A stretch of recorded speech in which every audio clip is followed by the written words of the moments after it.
সত্যি আর নেওয়া যাচ্ছে না। এবার তোমরা একটুখানি বন্ধ করো, চারিদিকে দেবলীনা দেবলীনা আর দেবলীনা।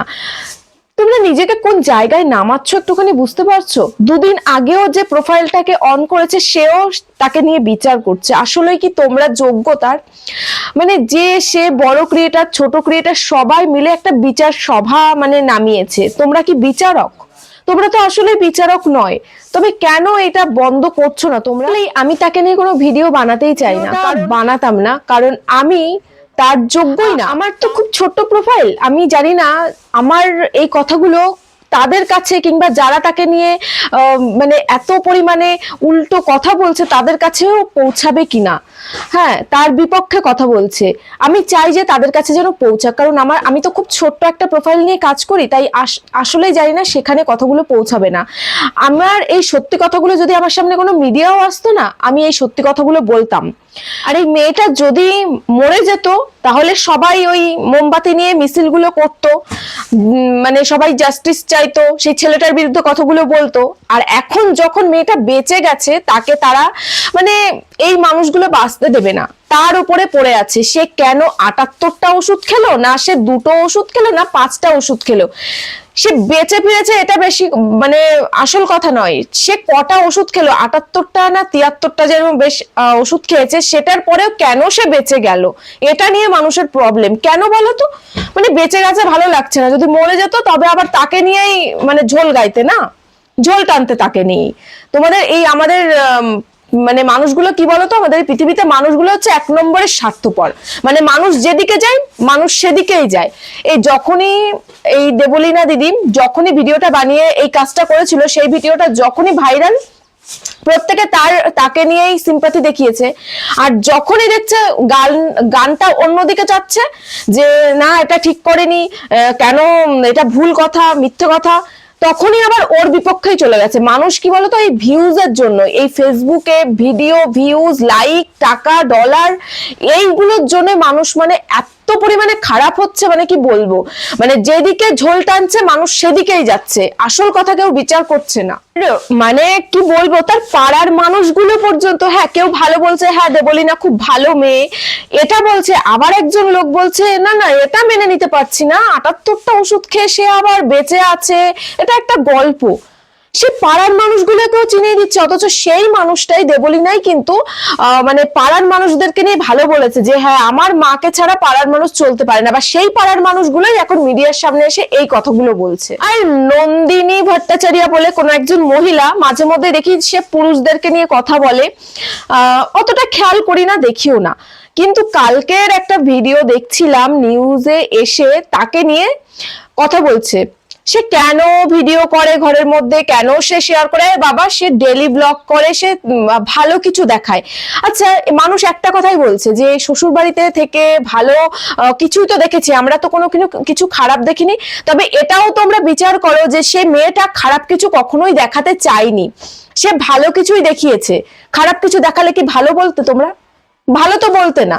আজকে সে এমন একটা পর্যায়ে পৌঁছে গেছে বলেই সে কারো দোষও কিন্তু দেয়নি, প্রভাবের যে দোষ সেটাও বলেনি, শুধু সে একটা কথাই বলেছিল, তার মাকে নিয়ে কথা বলেছে যে না আমার মাকে যদি ছাড়তে হয় আমি কখনোই পারবো না আমার মাকে ছাড়তে। আর কে মাকে যেমনই দেখতে হোক না কেন, এটা কোনো কথা যে তোমার মাকে দেখতে ভালো না, তোমার মা কথা বলতে পারে না, তোমার মা শিক্ষিত না, এটা কোনো কথা হলো? এবার সেই জন্য সেই কষ্টে সে এই কথাটা বলেছে, এবং সে বলেছে আমাকে নিয়ে, মানে আমি তার মনের কথাটা বলছি যে আমাকে নিয়েই যখন মানে এতটা অসুবিধা যে আমার মাকে ছাড়তে হবে, তাহলে আমি দুনিয়া থেকেই চলে যাই, তাহলে আমার মাকেও ছাড়তে হবে না, আমি সবাইকে ছেড়ে আমিই চলে যাই। তো এই কথাটা কেউ বুঝতে পারলো না যে তার মনের ওপর থেকে কতটা প্রেশার গেছে, যে যার জন্য সে এই কাজটা করতে বাধ্য হয়েছে। সত্যি মানে ওই মহিলাটা, যে নন্দিনী ভট্টাচার্য বলে যে মহিলাটা, সে কি করে এই কথাগুলো বলে, সত্যি ভাবতেও অবাক লাগে। এই মানুষে যে সমস্ত ভিডিও বানাচ্ছে শুধুমাত্র কিছু ভিউজের জন্য, অবাক হয়ে যাচ্ছি যে তার কোনো যোগ্যই না, সে পর্যন্ত ক্যামেরাটা অন করে বিচার করতে বসে গেছে। তার নখের যোগ্য এক একজন না, তারা পর্যন্ত ক্যামেরা উঁচু করে ক্যামেরার সামনে কিছু একটা বিচার দিয়ে দিল। তোমাদের কি কেউ রেখেছে বিচার করার জন্য তাকে? সে সামান্য একটা মানে তার শেষ পজিশনে এসে সে একটা শুধু লাইভ করে গেছে, হ্যাঁ আমার সাথে এই ঘটনাটা ঘটেছে, কারোর নামে খারাপ কিছু বলেনি।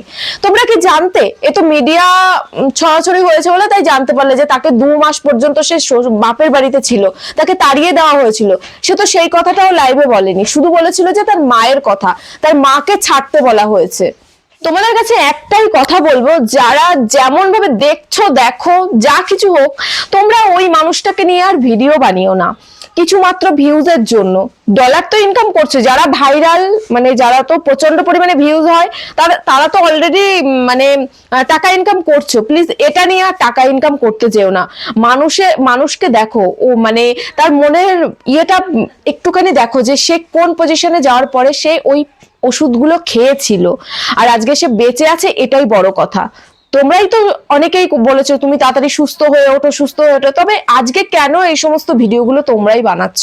78টা ওষুধ খেয়েছে না 5টা ওষুধ খেয়েছে সে তার ব্যাপার, সে খেয়েছে। এবার সে যদি অসুস্থ না থাকতো নিশ্চয়ই সে নার্সিং হোমে এতদিন বসে থাকতো না। ডাক্তারদের সঙ্গে কথা বলো। তোমরা তো বাড়ি বসে যেটা দেখছো সেটা নিয়েই ভিডিও বানাচ্ছ। সে তো আর এমনি এমনি শখের বসে তো হসপিটালে বসে নেই। তো প্লিজ তোমরা একটুখানি বন্ধ করো, আর এটা নিয়ে আর প্লিজ করো না। কেন এত লোভ? কেন কটা টাকার জন্য ভিউজ হবে, উনি একজন ভাইরাল মানুষ, তাকে নিয়ে ভিডিও বানালেই হচ্ছে ভাইরাল হয়ে যাবে? তোমাদের কি কোনো কন্টেন্ট নেই? তোমরা নিজেদের কন্টেন্ট দাও না, নিজেদের কন্টেন্ট দাও, নিজেদের প্রতিভা দেখাও। কেন কারোর ভিডিও নিয়ে ভিডিও করো? কেন কারোর কথা নিয়ে ভিডিও করো? কোনো লাভ হয় তাতে? নিজেদের কন্টেন্ট করো, নিজেরা ভাইরাল হওয়ার চেষ্টা করো। তো এটুকুই বলার, কাউকে নিয়ে আর কোনো ভিডিও বানিও না, তাকে বাঁচতে দাও। এই তোমাদের কারণেই সে হয়তো ডিপ্রেশনে যাওয়ার পরে সে হয়তো একদিন মরে যাবে। হ্যাঁ, তোমরাই তাকে মেরে ফেলবে, তোমরাই দায়ী থাকবে। ও যদি এরপরেও কিছু করে না, তোমরাই দায়ী থাকবে। একটা মেয়ের পাশে না দাঁড়িয়ে মানে তাকে মেন্টালি সাপোর্ট না দিয়ে তোমরা আরো কি করছো? ওই কমেন্ট, ওই ভিডিও দেখে সে আরো মানে পাগল হয়ে সে আরো ওই সুসাইডের দিকে আবার যাবে। তো প্লিজ তোমরা নিজেদের কন্টেন্ট বানাও, চলো।